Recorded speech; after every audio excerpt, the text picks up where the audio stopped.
Pour le montage numéro 2, la première opération qu'on va faire, ça va être le centrage de nos 3 trous. Mais avant de commencer, on remarque que le cercle de nos trous n'est pas complet, c'est des portions d'arc.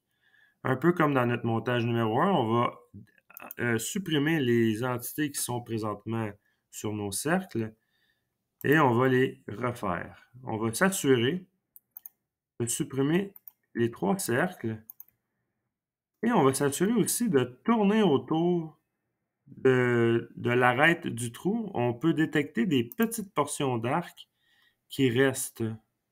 On va s'assurer de les supprimer, comme ceci.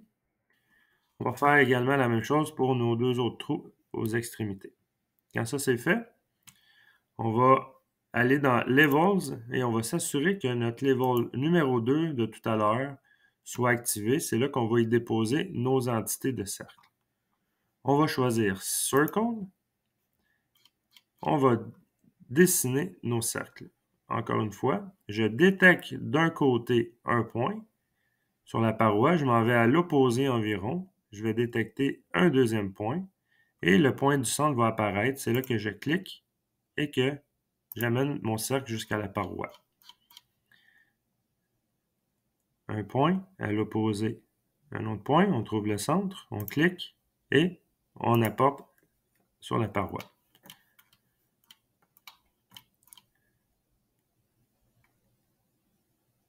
Ici,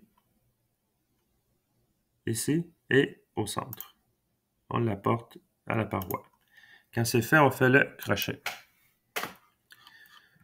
On va maintenant faire l'opération dans Toolpath. On va choisir Drill.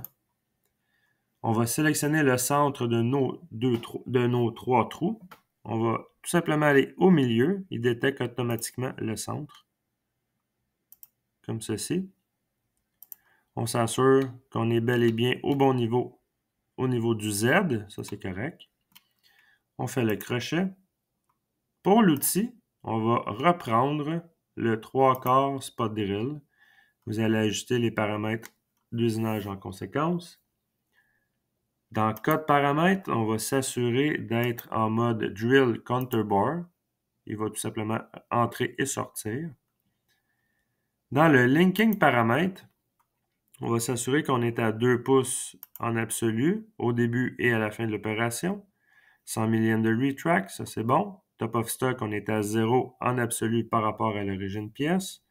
Et la profondeur, c'est là qu'on va la déterminer. Mais là, avant de commencer à faire la profondeur, il faut que je vous explique qu'on a sélectionné nos 3 trous, mais à la base, on va s'occuper des 2 trous aux extrémités les plus petits. Ici, on va insérer un taraudage 3-8-16 à la fin, ce qui fait qu'on va centrer, percer et tarauder. Ici, on a des trous de 5-16 qui sont percés, sauf que mon taraudage va faire 3-8 comme diamètre nominal et on veut qu'il reste un chanfrein suite au passage du tarot. Ce qui fait que, avec la petite calculatrice ici, on va justement lui dire qu'à la base, quand mon taraudage va avoir passé, je vais avoir un diamètre de 375 millièmes. Et je vais ajouter un chanfrein, ça c'est toujours au diamètre, finish diameter. Je vais lui ajouter 20 millièmes de chanfrein d'un côté et de l'autre côté, ce qui fait que ça va faire un total de 40 millièmes de chanfrein. Je vais faire Enter et va détecter 415 millièmes comme diamètre final avec le chanfrein. Il va me détecter une profondeur de moins 207 millièmes et demi. On va faire le crochet et on va regarder la simulation. On va faire le crochet vert. Je vais aller, pour mieux voir ce qui se passe, je vais aller choisir mon Verify ici pour la simulation 3D. Je vais activer la simulation.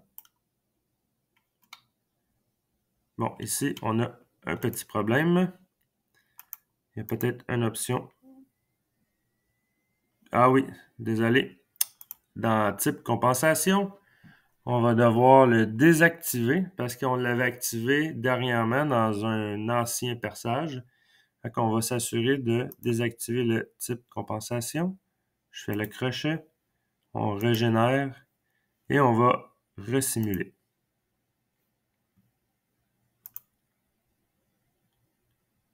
Comme ceci. On voit ici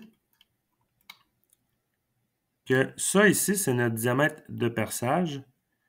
Notre taraudage, il va se retrouver environ à ce niveau-là ici. L'entrée du filet va être ici.